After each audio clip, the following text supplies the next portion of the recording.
Praise the lord. ఈ దినాన దేవుని ప్రేమ ఇదిగో అనే శీర్షిక క్రింద జనవరి 18కి చెందినటువంటి మత్తయి 18వ అధ్యాయాన్ని ధ్యానించుకుందాం.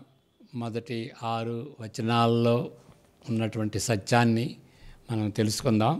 నేపటి దినాన జనవరి 19వ దినాన మత్తయి 19 అధ్యాయంపై మనం ధ్యానించుకుందాం. అది చదవండి దయచేసి. ధనికుడు పరలోక రాజ్యంలో ప్రవేశిస్తాడా అనేటువంటి అంశం అన్నమాట. ఈ దినాన మత్తయి సువార్త 18 మొదటి 6 వచనాలు మనం చదువుకుని దానిలో ఉన్నటువంటి సత్యం ఏంటో దాన్ని గ్రహించుదాం. ఆ కాలమున శిష్యులు యేసుని వద్దకు వచ్చి పరలోక రాజ్యంలో ఎవడు గొప్పవాడని అడుగగా ఆయన ఒక చిన్న బిడ్డను తన యొద్దకు పిలిచి వారి మధ్యను నిలవబెట్టి ఇట్లనెను, మీరు మార్పు నుండి బిడ్డల వంటి వారైతేనే గాని పరలోక రాజ్యంలో ప్రవేశింపరని మీతో నిశ్చయముగా చెప్పుచున్నాను. కాగా ఈ బిడ్డ వలె తన్ను తాను తగ్గించుకుని వాడెవడో వాడే పరలోక రాజ్యంలో గొప్పవాడు. మరియు ఇలాంటి ఒక బిడ్డను నా పేరట చేర్చుకునివాడు నన్ను చేర్చుకొనును.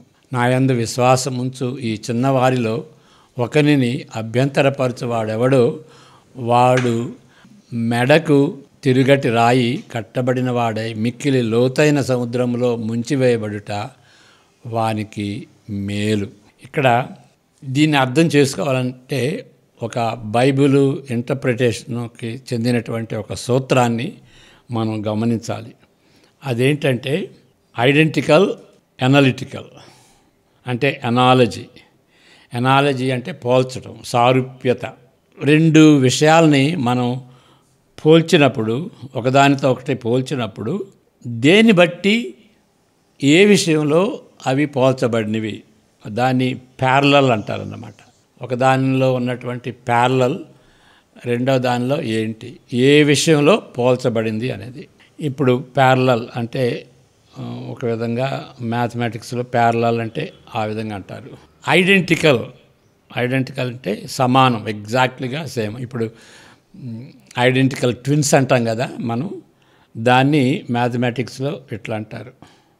ఈక్వల్ అంటే దీంతో అది సమానం, అన్ని విధాలుగా సమానం, అదే ఇది, ఇదే అది అంటానికి 3 గీతలు గీస్తారు.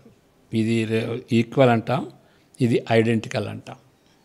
ఓకే, అది గమనించుకోవాలి. ఇప్పుడు యేసు ప్రభువు ఈ చిన్న పిల్లవాడిని తీసుకుని ఆయన విశ్వాసతో పోల్చాడు.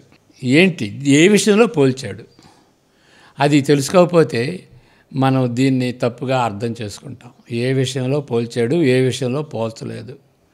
మనం ప్రసంగం చేసేటప్పుడు చిన్న పిల్లల్లో ఉన్నటువంటి ఆ యొక్క సుగుణాలన్నిటినీ మనం పైకి లేపి వాటిని అండర్లైన్ చేస్తూ వాటిని నొక్కి చెబుతూ ఆ విధంగా ఉండాలి అని మనం చాలాసార్లు అలాంటి ప్రసంగాలు వింటాం. కానీ మనం గమనించాల్సింది ఏంటంటే ఏ విషయంలో విశ్వాసిని పోలుస్తున్నాడు పిల్లలతో అనేదాన్ని మనం గమనించుకోవాలి. ఇప్పుడు ఐడెంటికల్ సమానత్వం అంటే ఆ విధంగా పిల్లల వలె ఉండాలి అనేటువంటి రీతిగా చెప్పేటువంటి వాళ్ళు ఏమంటారంటే స్వభావ సిద్ధంగా పిల్లల విశ్వాసం స్వచ్ఛమైనది కాబట్టి మన విశ్వాసం స్వచ్ఛంగా ఉండాలి.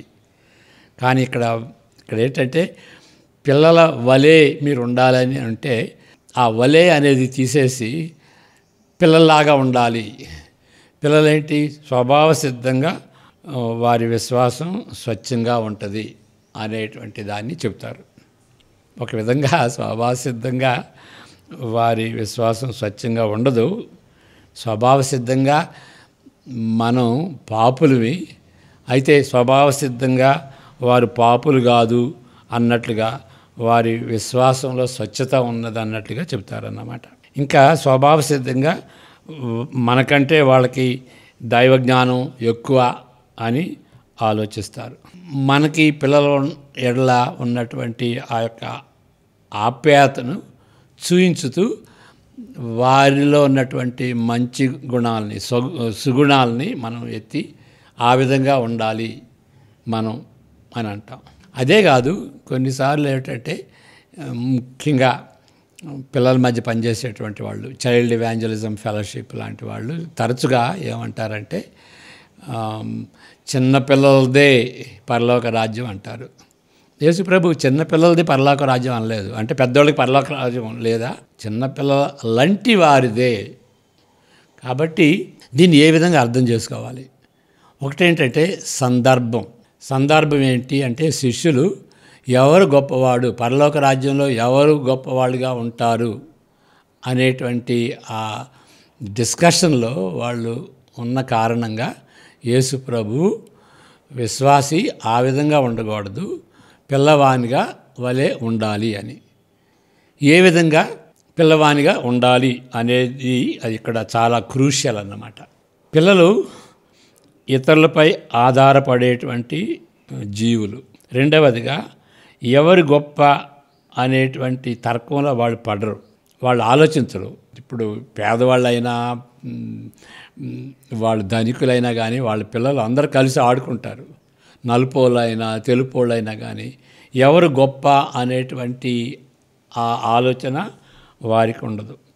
ఎవరు గొప్ప అనేటువంటి ఆలోచన ఉండదు కాబట్టి వాళ్ళలో అహంకారం ఉండదన్నమాట, గర్వం ఉండదు. మేము బలవంతులుగా ఉంటాం, జ్ఞానవంతులుగా ఉంటాం అని వాళ్ళు తర్కించరు. అధునాతనులు అంటే సఫిస్టికేషన్ అన్నమాట. ఇప్పుడు ఎవరికన్నా వృద్ధులకి మనం ఏ విషయాన్ని చెప్పినా కానీ వాళ్ళ అనుభవాన్ని బట్టి మనం సత్యం చెప్పినా, వాళ్ళు అసత్యాన్ని నమ్మినా కానీ వాళ్ళ అనుభవాన్ని బట్టి సత్యాన్ని కూడా అసత్యంగా మార్చగలుగుతారు. వాళ్ళ అంత సఫిస్టికేటెడ్ అన్నమాట. ఏదో ఒక ఎగ్జాంపుల్ చెబుతారు వాళ్ళ అనుభవంలో. కాబట్టి అసత్యాన్ని వాళ్ళు రుజువు చేసుకోవటం కోసమని వాళ్ళ అనుభవాన్ని చెబుతారనమాట. అది సఫిస్టికేషన్ అంటారు. పిల్లలు ఏం చేస్తారంటే వాళ్ళు నమ్ముతారు, స్వచ్ఛంగా నమ్ముతారు, కుతంత్రం లేని వారిగా ఉంటారు. అంటే స్వభావ సిద్ధంగా ఉండేటువంటి నమ్మిక కాదు ఇక్కడ. వాళ్ళు కుతంత్రం లేకుండా ఇతరులపై ఆధారపడతారు. ఇక్కడ నమ్మిక అంటే ఆధారపడేటువంటి వాళ్ళు. ఇప్పుడు షాపింగ్కి వెళ్ళినప్పుడు పేరెంట్స్తో పిల్లలు వస్తారనుకోండి, వాళ్ళు వెంటనే వెళ్ళి డబ్బు పెట్టి కొనరు. అంటే ఈ దినాల్లో డబ్బు వాళ్ళు సేవ్ చేసుకోవచ్చు. మామూలుగా పేరెంట్స్తో పిల్లలు వెళ్ళినప్పుడు వాళ్ళు స్వీట్స్ కానీ ఏదైనా కానీ పికప్ చేసుకుని మమ్మీ డాడీ వంక చూస్తారు. అంటే వాళ్ళు వెళ్ళి పే చేయాలి అనేటువంటి ఉద్దేశంతో. అంటే పేరెంట్స్పై వాళ్ళు ఆధారపడేటువంటి వాళ్ళు. అది నమ్మిక అన్నమాట. ఆధారపడేటువంటిది నమ్మిక. వారు నిరాడంబరంగా ఉంటారు, మోసపరిచేవాళ్ళు కాదు.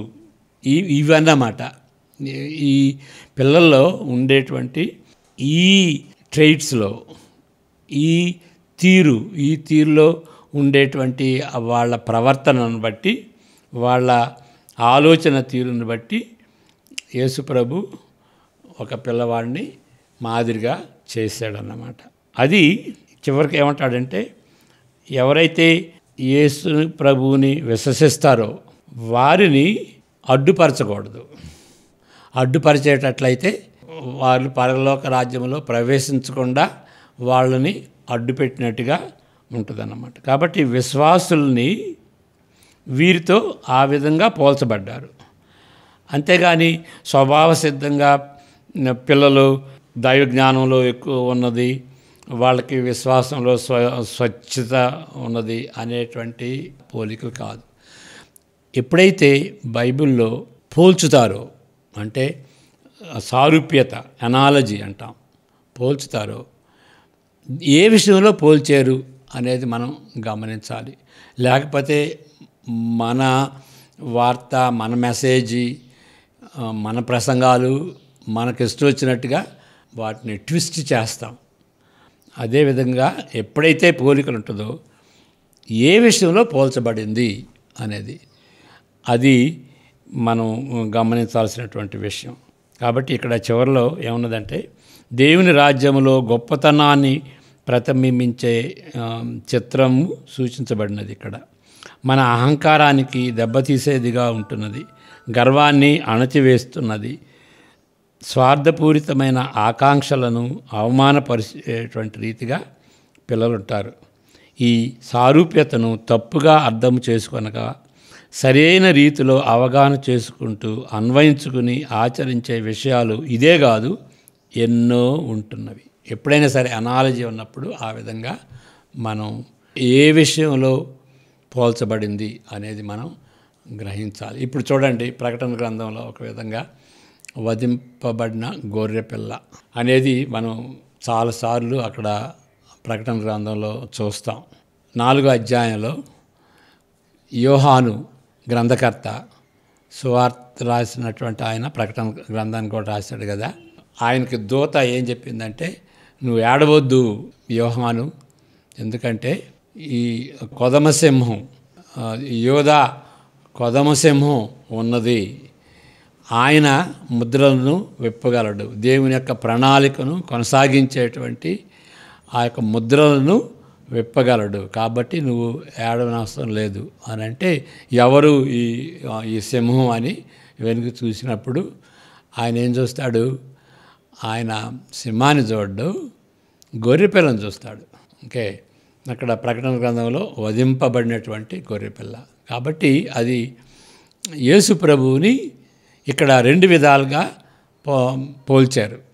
ఒకటేంటంటే ఆయన సింహం లాంటివాడు, యోధా సింహం, యోధా వంశంలో పుట్టినటువంటి ఆయన. రెండవది ఏంటంటే ఆయన వధింపబడినటువంటి గొర్రెపిల్ల, సిలువలో ఆయన జీవితాన్ని అర్పించి, బలియాగంగా అర్పించి ఆయన యొక్క రక్తంతో ప్రజలను విమోచించినటువంటి గొర్రెపిల్ల. కాబట్టి ఏ విషయంలో గొర్రెపిల్లగా ఉన్నాడు, ఏ విషయంలో కొదమసింహంగా ఉన్నాడు అనేది మనం గ్రహించుకోవాలి. అంతేగాని అన్ని విషయాల్లో ఆయన సింహం కాదు, అన్ని విషయాల్లో ఆయన గొర్రెపిల్ల కాదు. అయితే యేసుప్రభు సింహమే, యేసుప్రభు గొర్రెపిల్లే. కాబట్టి అది మెటానమీ అంటారు. మెటాఫర్, మెటానమీ, సిమిలి అనేటువంటిది వాటికి తేడా ఉన్నదన్నమాట. మనం ఎంత తొందరగా నేర్చుకుంటే అంత స్వచ్ఛంగా మనం దేవుని యొక్క వాక్యాన్ని అర్థం చేసుకోగలం. లేకపోతే మన ఇష్టం వచ్చినటువంటి సందేశాలు మనం ఇస్తాం, మనం అర్థం చేసుకుంటాం. అందువలన చాలా తప్పుడు సిద్ధాంతాలు కూడా ఉంటున్నవన్నమాట.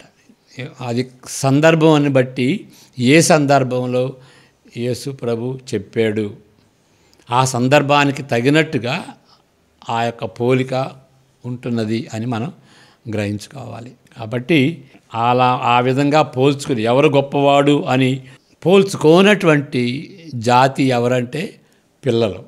ఆ పిల్లల్ని యేసు ప్రభు మాదిరిగా ఎత్తి చూయించాడు. అది ఈ 6 వచనాల్లో ఉన్నటువంటి సత్యం. ప్రార్థన చేసుకుందాం.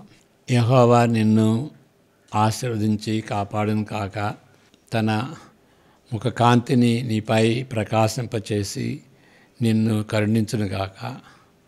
ఆయన తన ముఖకాంతిని నీపై ఉదయింపచేసి నీకు నీ ఇంటి వారికి ఇప్పుడు ఎల్లప్పుడూ సమాధానము కలుగజేయను గాక. Amen. God bless you. Tomorrow we will meditate on Matthew chapter 19. దయచేసి సిద్ధపడి రండి, వాక్యాన్ని చదువుకోండి. దానిలో ఏదన్నా ప్రశ్నలుంటే ఏదో రీతిగా మాకు ఎరుకపరచండి. Thank you. God bless you.